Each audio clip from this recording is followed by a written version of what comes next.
మోకాల నొప్పులకు ఎటువంటి సర్జరీ లేకుండా ఎపియాన్ పెయిన్ క్లినిక్ అందిస్తున్న అత్యాధునిక చికిత్స. నమస్తే రమగారు. నమస్తే జయ. శ్రీరామనవమి శుభాకాంక్షలు అండి. నీకు కూడా జయ. సుమన్ టీవీ ప్రేక్షకులందరికీ శ్రీరామనవమి శుభాకాంక్షలు. మనం ప్రతి సంవత్సరం మాట్లాడుకుంటాము అంగరంగ వైభవంగా ప్రతి వీధిలోనూ, అంటే ప్రతి గ్రామంలో రామాలయం అనేది ఖచ్చితంగా ఉంటుంది కదా రమగారు, ఏ దేవాలయం ఉన్నా లేకున్నా. రామాలయం అంటే కనీసం రామభజన మందిరమైన ఉంటుంది. భారతదేశంలో రామ మందిరం లేని ఊరే లేదు. అవును అవును, చాలా బాగా జరుగుతుందండి. పెళ్లి వేడుకలు అంగరంగ వైభవంగా చేస్తారు, చక్కగా పందిళ్ళు వేస్తారు. ఇక భద్రాచలంలో అయితే చెప్పనక్కర్లేదు. ఎప్పుడైనా వెళ్ళారా రమ్మగారు కళ్యాణానికి? వెళ్ళలేదు జయ.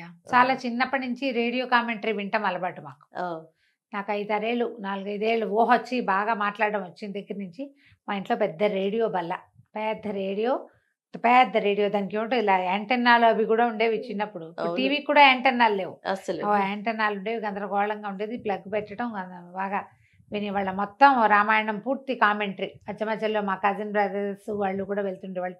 మా కాలేజీ విద్యార్థులు, మా దువ్వూరు తాతగారు, ఉషశ్రీ గారిది, అలా ఎంతమందిదో వింటుండేవాళ్ళం. కళ్యాణానికి మేము వెళ్ళిందే లేదు, మా ఊళ్ళో కళ్యాణం చేసుకునేవాళ్ళం. ఓకే, మాకు సొంత ఇళ్లలో కళ్యాణం చేసుకునే అలవాటు కూడా ఉంది. అందుకని భద్రాచలానికి వెళ్ళాల. ఓకే, భగవంతుడు కూడా కళ్యాణం చేస్తారండి మీరు? ఇంట్లో కూడా కళ్యాణం చేసుకుంటాం. మాకు అదృష్టం ఏంటంటే భద్రాచలంలో ఏ చిత్రకూట మండపంలో అయితే కళ్యాణం జరుగుతుందో అది భగవత్ ప్రసాదం వల్ల.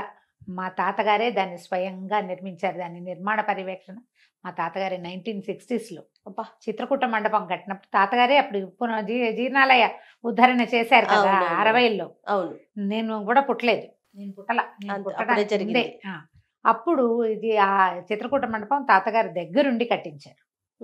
ఆ మండపంలోనే మనకి కళ్యాణం జరుగుతుంది కదా. అప్పుడు వెళ్ళేవాళ్ళు, బహుశా నా చిన్నతనంలో, నేను పుట్టకముందు వెళ్ళేవారు, తర్వాత కూడా వెళ్ళేవాళ్ళు అనుకుంటా. నాకు బాగా ఊహ వచ్చేసరికి తాతగారు పెద్దవారు అయిపోయారు. 1-2 సార్లు వెళ్ళటం తెలుసు నాకు, అంతకంటే బాగా తెలియదు. ఎప్పుడు ఇలాగే తర్వాత మా ఊళ్ళో ఉన్న రామణ భజన మందిరంలో కళ్యాణం చేసేవాళ్ళు. చుట్టుపక్కల దేవాలయాల్లో ఉన్నాయి. ఇప్పుడు హైదరాబాద్ వచ్చేసి వివాహం అయిపోయిన తర్వాత ఇక్కడ చాలా చోట్ల మేము కళ్యాణాలు చేసుకోవటము, ఇంట్లో చేయటము. మాకు వేద పాఠశాల ఉంది కదా మా మరిది గారిది, అక్కడ కళ్యాణం చేయటం. నిరుడు కళ్యాణానికి మేమే కూర్చున్నాం పీటల మీద. అవకాశం ఉందిగా. అవునవును, కానీ పీటల మీద కూర్చోవటం అదొక అనుభూతి కదా రమ్మగారు. అదో సంతోషం, అదో ప్రత్యేకమైన అనుభూతి కదా. రాముల వారు మనకు అల్లుడైపోతాడు, సీతామహాతల్లి మనకి కూతురు అయిపోతుంది. ఎంత అద్భుతంగా ఉంటుందో. మరి పండుగ యొక్క విశిష్టత ఒక్కసారి మాట్లాడుకుందామండి. మనకి 2 యుగాల ముందున్న రాముడు మన మీద ఎలాంటి బలమైన ముద్ర వేశాడంటే, అన్నిటికీ రాముడే. మనకి మంచివాడని చెప్పుకోవాలన్నా రాముడే, ధైర్యశాలని చెప్పుకోవాలన్నా రాముడే, ధర్మాత్ముడని చెప్పాలన్నా రాముడే. మంచి అన్నయ్య, మంచి నాన్న, మంచి కొడుకు, మంచి భర్త, మంచి రాజు. ఇప్పటికీ మనకి రామరాజ్యమే కావాలి. అంతటి ప్రభావవంతమైన ముద్ర వేశాడు రాముడు. మన ముందు యుగాలకి చెందినవాడు. మన ముందు యుగంలో కృష్ణుడు ఉన్నాడు, అంతకుముందు యుగంలో ఉన్నవాడు శ్రీరాముడు. అంత అద్భుతమైన ముద్ర వేసిన రాముడికి పుట్టినరోజు జరుపుకుంటాం. భారతదేశం అంతా పుట్టినరోజు జరిపితే తెలుగునాట మాత్రం పెళ్లి రోజు కూడా జరుపుకుంటాం. అవును, అయితే ముందు కాలంలో లేదు, కానీ కంచర్ల గోపన్ గారు, రామదాస్ గారు ప్రవేశపెట్టిందే కళ్యాణోత్సవం. సీతారాముల కళ్యాణం జరిగింది నవమి నాడు కాదు, కానీ ఆయన వివాహం కూడా అభిజిత్ లగ్నంలో జరిగిందనే చెప్పబడుతుందట. అంచేత ఏ అభిజిత్ లగ్నంలో ఆయన జన్మించాడో అదే లగ్నంలో వివాహం కూడా చేయటం కోసం ఇట్లా మధ్యాహ్నం పూట కొంచెం లేటుగా మొదలు పెడతారు కదా. ఊరూరా కళ్యాణ మండపాలు వెలుస్తాయి. మనకి తెలుగునాట అంతా ప్రత్యేకంగా కనపడుతుంది. రామ అనే 2 అక్షరాలు అత్యంత సులువుగా పలకగలిగేవి, మనని తరింపజేసేస్తాయి. పెద్దదైన నారాయణ మంత్రాన్నో లేదా ఉపదేశం అవసరమైనటువంటి పంచాక్షరినో కాకుండా ఎవరైనా కేవలంగా రామనామం చేసుకో అని నేను నీకు చెప్పచ్చు. నేను అధికారిని చెప్పడానికి అధికారం నాకు లేకపోవచ్చు, పుచ్చుకునే అధికారం నీకు లేకపోవచ్చు. కానీ అయినా కూడా రామ మంత్రాన్ని ఎవరైనా ఎవరికైనా తేలికగా ఉపదేశించవచ్చు. తారక మంత్రాన్ని గురుముఖతః తీసుకునే అద్భుతమైన వ్యవహారం కూడా ఉన్నప్పటికీ కేవలంగా రోజు రామనామం చెప్పుకో అని మామూలుగా ఎవరైనా ఎవరితోటైనా చెప్పేసేయచ్చు. అది అంత అద్భుతమైన ఫలితాన్ని కూడా ఇస్తుంది. మామూలుగా మంత్రోపదేశం, మంత్రం అంటే అది చాలా ప్రభావవంతమైంది, బలమైంది, ప్రత్యేకమైనది. కొంత నియమం, నిష్ఠ కావలసినవి. విధానము, గురువుకో విధానం, వారి విధానాన్ని మనం పాటించాలి, నియమాలు ఉంటాయి. ఆ నియమం లేకుండా మనని తరింపజేయటానికే రామనామం ఉంది, రాముడున్నాడు. బా. అలాగే ఉంటాడు. ఇప్పుడు ఈ కథల్లో మనం చెప్పుకునే కథల్లో భగవంతుడే రాముడుగా అవతరించాడు. వాల్మీకి రామాయణంలో సుస్పష్టంగా చెప్పబడుతుంది. నేను వీళ్ళ యందు అవతరిస్తాను అని ఆయన చెప్పాడు స్వయంగా బాలకాండలో. చెప్పిన తర్వాత జరిగిన పుత్రకామేష్టిలో పాయసం వచ్చింది. పుత్రకామేష్టిలో ఉన్న యజ్ఞపురుషుడు పాయసం తీసుకొచ్చి ఇచ్చాడు దశరథుడికి. ఆయన 3 భార్యలకి పంచుకోమని. ఆయన ఒక ఆవిడికి ఒక సగభాగము, రెండో ఆవిడికి పావు భాగము, మూడో ఆవిడికి 4వ భాగము, ఇట్లా చొప్పున 2 భాగాలు మధ్యలో ఆవిడికి దక్కేలాగా చేసి పంచిపెడితే, పాయసాన్నంలో అర్ధభాగంగా అంటే దశరథుని తాలూకు తపశ్శక్తిలో, తపో ఫలితంలో సగభాగంగా భగవంతుడు జన్మించాడు. కానీ ఆయన పుట్టిన నాటి నుంచి వెళ్ళిపోయే నాటి వరకు, అవతారం చాలించి నిష్క్రమించే నాటి వరకు తనని భగవంతుడుగా ఎక్కడా ఎప్పుడు ఏ సందర్భంలోనూ చెప్పుకోలేదు. అవును, భగవంతుడిగా ప్రవర్తించలేదు. ఒక అద్భుతమైనటువంటి అతిమానుషమైనటువంటి మానవుడిగానే కనిపించాడు. అలాగే ప్రవర్తించాడు. మానవులకుండే రాగద్వేషాలు అనుభవించి చూపించాడు. సీత తప్పిపోయినప్పుడు, ఆమెని ఎత్తుకెళ్ళిపోయినప్పుడు ఒక భార్య వియోగాన్ని స్పష్టంగా అనుభవించాడు ఆయన. భార్య కోసం ఎంత ప్రయత్నం చేయాలో అంతా చేశాడు. ఒక స్నేహితుడు తన్ని ఆశ్రయిస్తే అతని కోసం ఎంత మటుకు వెళ్ళాలో, స్నేహితుడి కోసం ఎంతకు తెగించాలో అంతవరకు వెళ్ళాడు. ఒకరు తనని ఆశ్రయిస్తే, విభీషణుడు ఆశ్రయించాడు. మా తండ్రి అన్న దుర్మార్గుడు, అతను ధర్మం తప్పాడు, నన్ను వెడలగొట్టాడంటే నాతో ఉండు, నిన్ను రాజును చేస్తానన్నాడు. ధర్మం ఎవరి పక్కనుందో వాళ్ళ పక్కనలా ఉన్నాడు. సుగ్రీవుడి దగ్గర అట్లాగే కదా ఉన్నాడు. అన్నదమ్ముల్లో ఒకరిని సంహరించి రెండో వాడిని రాజును చేయటం సాధారణంగా వింటే అది కరెక్ట్ కాదనిపిస్తుంది మనకి. కానీ ఎవరి యందు ధర్మం ఉందో వాడితోటే ఉన్నాడు.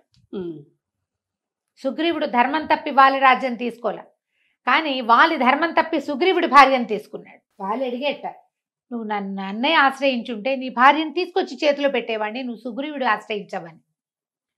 నువ్వు సుగ్రీవుడి భార్యని, అతను జీవించి ఉండగా అతని భార్యని నీ భార్యగా చేసుకున్నావు. నువ్వు అధర్మంలో ఉన్నావు. సుగ్రీవుడు ధర్మంతో ఉన్నాడు. ఒక ధర్మం తప్పిన వాడితోటి నా భార్యను వెతుక్కోవడానికి సహాయం కూడా నేను అడగనన్నాడు. నిజానికి వాళ్ళు మహాబలవంతుడు. రావణాసురుడు ఆయన తోకలో ఉన్న ఓ చిన్న వెంట్రుకతో సమానం వాలికి.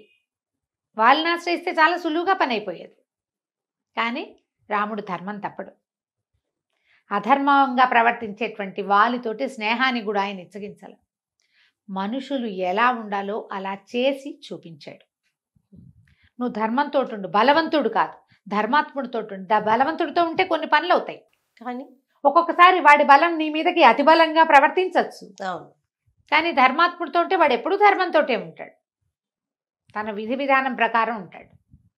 అలాంటి ప్రత్యేకమైన వ్యక్తిత్వం ఉండటం వల్లే రాముడు ఇప్పటికీ మనకి ప్రత్యక్ష దైవంగా ఉన్నాడు. ఆయన ఏ మహిమలు చూపల, మహత్యాలు చూపలేదు, ఏది ఎవరికి ఇచ్చేసినట్టుగా మనకి కనపడదు. అంటే ఒక ఏదైనా కోరుకోగానే ఇప్పుడు కుచేలుడికి కృష్ణుడు అతనికి రాజ్య సంపదలు చాలా సంపదనిచ్చాడు, అలాంటిది చేయలే. శక్తితోటి చేశాడు, బలంతో, ధర్మంతో, న్యాయబుద్ధితోటి చేసినట్టే కనిపిస్తుంది. మనిషిగా ఎలా ఉండాలో, ఒక పరిపూర్ణ మానవుడు ఎలా ఉండాలో అలా ఉండి చూపించాడు. కాబట్టి రాముడు మనకి దైవంగా ఉన్నాడు. ఆ రాముడిని ప్రతి సంవత్సరం ఆయన పుట్టినరోజు నాడు తలుచుకోవటం, ఆయన తాలూకు ప్రత్యేకమైన కళ్యాణ గుణాలకి కారకురాలైనటువంటి సీతామహాసాధ్విని కూడా ఆ రోజునే తలుచుకుని ఆమెను ఆయన పక్కన కూర్చోబెట్టి ఇద్దరికి వివాహం జరిపి, ఆ వివాహ వేడుక మన చేత్తోటే చేస్తున్నంత సంతోషంగా ఆనందంగా జరుపుకునేందుకు మనకు ఒక అవకాశం లభిస్తుంది. ప్రతి ఏటా చేస్తాం. మన పుట్టినరోజు జరుపుకున్నట్టే రాముల వారి పుట్టినరోజు, కృష్ణ పరమాత్మ పుట్టినరోజు కొంతమందే ఇష్టంగా చేస్తారు, కొంతమందికి అలవాటు ఉండదు. రాముల వారి పుట్టినరోజు అందరికీ పుట్టినరోజే, అందరూ చేసుకుంటారు. ఎందుకంటే ఆ రోజు కళ్యాణం కూడా చేస్తాం కాబట్టి, రాముడే మనకి ఆదర్శ పురుషుడు కాబట్టి. అయితే ఈ రోజున మనం ఇంట్లో ఉదయకాలమే కాస్త ఇల్లు శుభ్రం చేసుకోవటం, మనకి చేతనైనంత పూజ చేసుకోవటం, రాముడిని తలుచుకోవచ్చు. రాముడికి సంబంధించిన ఎన్నో రకాల శ్లోకాలు స్తోత్రాలు ఉన్నాయి. రామరక్షా స్తోత్రం అని, తర్వాత శ్రీరామ ఆపదుద్ధారక స్తోత్రం అని, రామ అష్టోత్తరాలు, ఇలా ఏవైనా 4 శ్లోకాలు చదువుకుని, రాముల వారి పట్టాభిషేకం లేని ఇల్లు ఉండదు. అందరి ఇళ్లలోనూ సీతారాముల పటం ఉంటుంది. పటానికి కొంచెం గంధం కుంకుమ అలంకరించి, పుష్పాలతో అలంకారం చేసి, ధూపము దీపము చూపించి, ఆ నైవేద్యం రాముడికి పెద్ద నైవేద్యాలు కూడా ఏం అక్కర్లేదు. సింపుల్గా అంత బెల్లం ముక్క, ఓ ఏలక్కాయ, ఒక 2 మిరియాలు తగిలిస్తే చాలు. కొద్దిగా పానకము వడపప్పు నివేదన చేసుకుని రాముడిని తలుచుకోండి. మీ ఇంట్లో రామాయణం పుస్తకం కనుక ఉంటే 1 పేజీ మీ అవకాశాన్ని బట్టి చదువుకోండి. చాలామంది కొంటారు, ఏం చదవరు, పైన ఎక్కడో కనపడుతూ ఉంటుంది. వచ్చిన వాళ్ళు అబ్బో మీ ఇంట్లో రామాయణం ఉంది అంటే సంతోషంగా ఉంటుంది. కానీ దాన్ని మనం ఏం చెయ్యం కదా. పర్వదినం రోజున తప్పకుండా చదవగలిగితే ఎక్కువ చదవండి, లేకపోతే కొన్ని పేజీలైనా చదువుకోండి. చదవగలిగే వాళ్ళు ఉంటే కనుక సీతా కళ్యాణ ఘట్టం, పుత్రకామేష్టి ఘట్టం చదువుకోవచ్చు, సీతా కళ్యాణ ఘట్టం చదువుకోవచ్చు, అయోధ్యకాండ మొదటి 2 సర్గలు, రామగుణ వర్ణనం కావాలంటే అది చదువుకోవచ్చు. లేదా ఇవన్నీ కాదండి చివరి సర్గ చదువుతామంటే పట్టాభిషేక సర్గ యుద్ధకాండ చివరిలో ఉంటుంది. ఏదైనా ఒక సర్గ చదువుకుని రాముల వారి పుట్టినరోజుని సంతోషంగా ఆనందంగా భక్తి తత్పరతతోటి జరుపుకుందాం. తప్పకుండా రమగారు. నమస్తే. నమస్తే జయ.